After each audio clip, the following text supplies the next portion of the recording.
Assalamualaikum warahmatullahi wabarakatuh. Halo, ketemu lagi dengan Kak Karisma pada video pembelajaran hari ini. Bagaimana kabar adik-adik semuanya?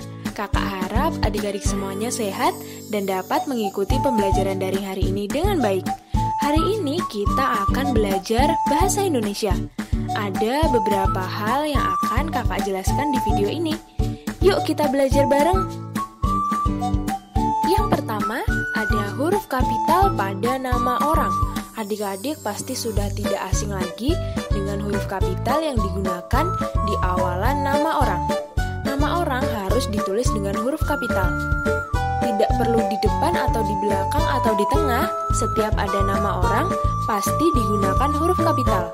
Contohnya, Perlita sedang belajar bersama Niko. Perlita merupakan nama orang, maka P-nya harus besar. Dan Niko juga nama orang, jadi N-nya harus besar, walaupun letaknya di belakang kalimat.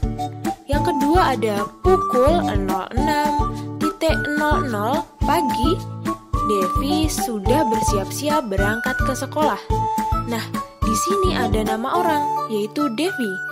Walaupun letaknya di tengah, tapi Devi merupakan nama orang, jadi D-nya harus besar.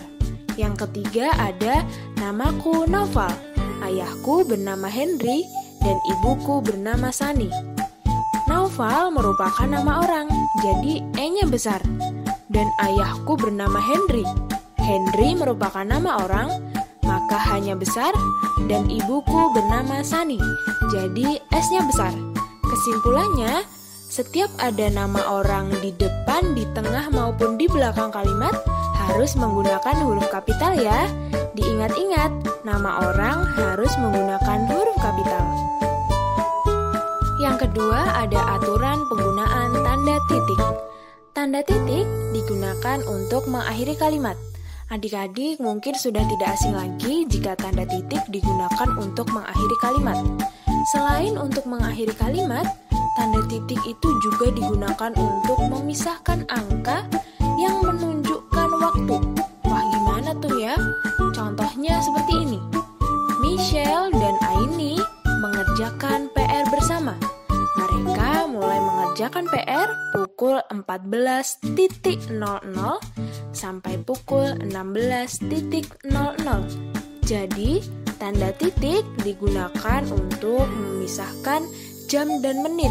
Seperti contohnya 14.00 sampai 16.00. Contoh lain seperti jam 09.30, artinya jam 9:30. Jadi tanda titik juga bisa digunakan untuk memisahkan angka yang menunjukkan waktu. Paham ya adik-adik? Nah, yang ketiga ini ada kalimat tanya. Sebelumnya pasti adik-adik juga sudah pernah belajar tentang kata tanya dan kalimat tanya serta tanda tanya. Nah, kalimat tanya ini digunakan untuk menanyakan suatu hal pastinya. Kalimat tanya diawali dengan kata tanya seperti contohnya apa, di mana, bagaimana, siapa, dan kapan. Kalimat tanya diawali dengan kata tanya yang sudah kakak sebutkan tadi dan diakhiri dengan tanda tanya. Pasti tahu dong bentuknya tanda tanya gimana? Nah, contohnya yang pertama, apa saja yang kamu bawa di dalam tas itu, Akila? Nah, itu di belakangnya ada tanda tanya, karena di depannya ada kalimat tanya yaitu apa. Jadi, kalimat ini termasuk dalam kalimat tanya. Yang kedua ada, apakah kamu akan berangkat ke sekolah pukul 06.00? Nah, kalimat ini juga diawali dengan kata tanya dan diakhiri dengan tanda tanya. Maka kalimat ini termasuk kalimat tanya. Nah, yang ketiga ada siapa nama teman sebangkumu? Nah, di sini juga diawali dengan kata tanya yaitu siapa dan diakhiri dengan tanda tanya. Maka kalimat itu termasuk kalimat tanya.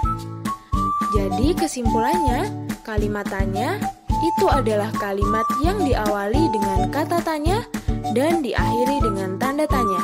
Ingat ya adik-adik, Kalimat tanya adalah kalimat yang diawali dengan kata tanya dan diakhiri dengan tanda tanya. Yang terakhir, kakak kasih tugas sedikit ya.